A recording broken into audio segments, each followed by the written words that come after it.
सातव्या मुलीची सातवी मुलगी या मालिकेच्या आजच्या भागात आपण पाहणार आहोत. अस्तिका नाटक करत अद्वैतला विचारत असते की मी इतके दिवस तुमच्या सोबत आहे, तुम्हाला कधीतरी माझ्यावर संशय आला का?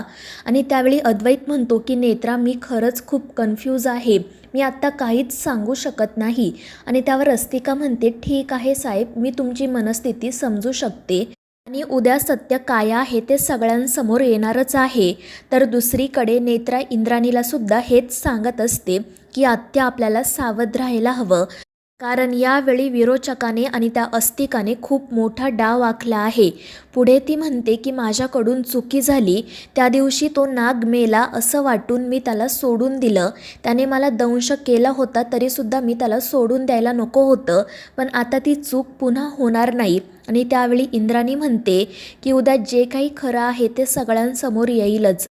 आणि त्यावर नेत्रा म्हणते, पण आत्या, मला त्याआधी तुमच्याकडे एक विनंती करायची होती की उद्या घरातील सगळ्यांना तुम्ही देवघरात बोलावू नका, कारण मागच्या वेळी जेव्हा अस्तिका नागरूपात आली होती तेव्हा काय झालं होतं बघितलं ना तुम्ही. उगाच आपण सगळ्यांचा जीव धोक्यात टाकता कामा नये. आणि त्यावर इंद्राणी फक्त हो म्हणते. तर दुसरीकडे ती अस्तिका अद्वैतला सुद्धा हेच सांगत असते की तुम्ही बाकीच्यांना एका रूममध्येच ठेवा, कोणालाही देवघरात येऊ देऊ नका, कारण विरोचक आणि अस्तिका खूप आक्रमक झाले आहेत. आणि त्यावर अद्वैतही हो म्हणतो. तर दुसरीकडे रूपाली झोपण्याचा प्रयत्न करत असते, पण तिला सतत समोर त्रिनयना देवीची आणि गरुड देवाची मूर्ती दिसत असते. त्यानंतर ती घाबरून जागी होते. ती मनाशी विचार करत असते की जर उद्या अस्तिका गरुड देवाची आरती म्हणू शकली नाही तर माझा सगळा खेळ संपेल, अस्तिकाचं खरं रूप सगळ्यांसमोर येईल. आणि मग त्यानंतर ती या सगळ्यातून कसा मार्ग काढायचा याचा विचार करते. पण अचानक तिला गरुडाचा आवाज ऐकू येऊ लागतो आणि तिला या गोष्टीचा खूप त्रास होतो.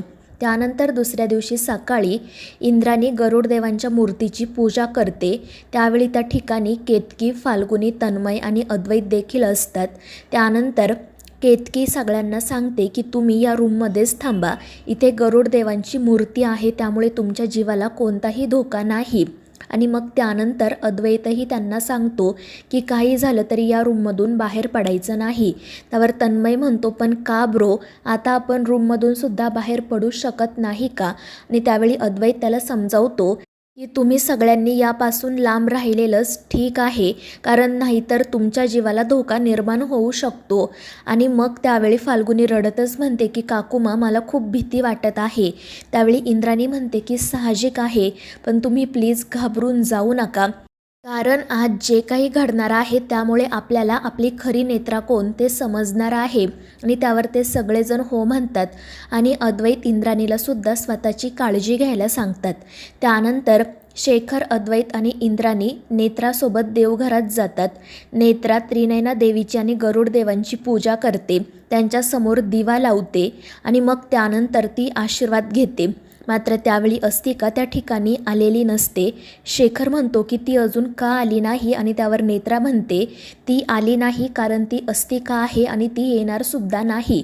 तुम्ही का तिच्यावर विश्वास ठेवत आहात मला तेच कळत नाही आहे. नेत्रा, मी आहे, प्लीज माझ्यावर विश्वास ठेवा. मात्र ते तिघेजण फक्त तिच्याकडे एकटक बघत असतात. त्यामुळे नेत्रा वैतागून विचारते की तुम्ही असं का बघताय माझ्याकडे, तुमचा माझ्यावर विश्वास नाही आहे का? आणि त्याच वेळी अस्तिका त्या ठिकाणी येते आणि तिला बघून नेत्रा खूपच चिडते. ती रागातच अस्तिकाकडे बघत असते. तर अस्तिका हसतच जाते आणि त्रिनयना देवीची आणि गरुड देवांची पूजा करते. त्यानंतर नेत्रा आरतीचं ताट हातात घेते आणि गरुड देवांची आरती म्हणायला सुरुवात करते. आणि मग अस्तिकासुद्धा त्या ताटाला हात लावते आणि नेत्रासोबत तीसुद्धा गरुड देवांची आरती म्हणायला सुरुवात करते. आणि ते बघून नेत्राच्या पायाखालची जमीनच सरकते. अस्तिका गरुड देवांची आरती कशी काय म्हणत आहे हे तिला कळतच नाही. तर इतर तिघेजणही आश्चर्यानेच त्या दोघींकडे बघत असतात. त्यांनाही कळत नाही की या दोघीही गरुड देवाची आरती कसं काय म्हणत आहे. ते तिघेही बारकाईने त्या दोघींचं निरीक्षण करत असतात.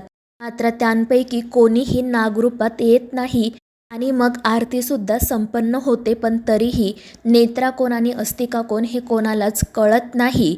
सगळेजण आश्चर्यानेच त्या दोघींकडे बघत असतात. तर नेत्राला सुद्धा या गोष्टीचं खूप नवल वाटत असतं. ती अस्तिकाकडे बघून मनाशी विचार करत असते की एक नाग गरुड देवांची आरती कसं काय म्हणू शकतो. अस्तिका मात्र हसतच तिच्या हातून आरतीचं ताट घेते आणि देवीसमोर हातही जोडते. आणि मग त्यावेळी तिला आठवतं की रुपालीने काल रात्रीच गरुड देवांच्या आरतीचा कागद केतकीच्या रूममधून चोरला होता आणि तिला दिला होता.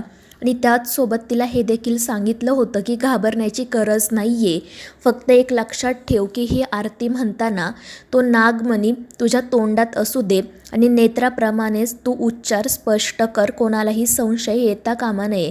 आणि अस्तिकाने सुद्धा त्याचप्रमाणे केलेलं असतं. आणि मग ती देवघरातून बाहेर जाण्यासाठी निघते, पण जाता जाता उगाच नाटक करत इंद्राणी, अद्वैत आणि शेखरला रडतच म्हणते की आता तरी माझ्यावर विश्वास ठेवा, मीच तुमची नेत्रा आहे. आणि मग त्यानंतर तिघेजण इंद्राणीच्या रूममध्ये जातात. घडलेल्या प्रकाराचा ते विचार करत असतात. कोण अस्तिका कोण नेत्रा हे त्यांना कळत नाही. अद्वैत म्हणतो की जे काही घडलं आहे ना त्यावर माझा विश्वास बसत नाही आहे. त्या दोघीही आरती कसं काय म्हणू शकतात, कारण त्यांच्यापैकी एक आपली नेत्रा आहे आणि एक अस्तिका. आणि नाग गरुड देवांची आरती कसं काय म्हणू शकतो. तर शेखर म्हणतो हे तर माझ्या समजण्या पलीकडचंच आहे. आणि मग त्यावर अद्वैत म्हणतो की आत्या असं तर नसेल ना की कदाचित त्या दोघींपैकी एकही नाग नसेल. मात्र शेखर म्हणतो पण मी तर रुपालीसोबत नागाला बघितलं आहे. आणि मग तो इंद्राणीला विचारतो की तुम्ही त्यांच्या मनातील ऐकण्याचा प्रयत्न का करत नाही. त्यावेळी इंद्राणी सांगते की देवी आईचं वरदान असलेली एक व्यक्ती देवी आईचं वरदान असलेल्या दुसऱ्या व्यक्तीच्या मनातील ऐकू शकत नाही आणि म्हणूनच मी आजपर्यंत नेत्राच्या मनातील ऐकू शकले नाही. आणि अस्तिकाच्या मनातील सुद्धा ऐकण्याचा प्रयत्न केला, पण ते सुद्धा शक्य झालं नाही, कारण ती नाग होती. आणि त्यामुळे मग त्या तिघांनाही कळत नाही की यातून मार्ग कसा काढायचा. तर मित्रांनो, या मालिकेच्या पुढील भागांच्या अपडेट्ससाठी आपल्या चॅनेलला सबस्क्राईब करा.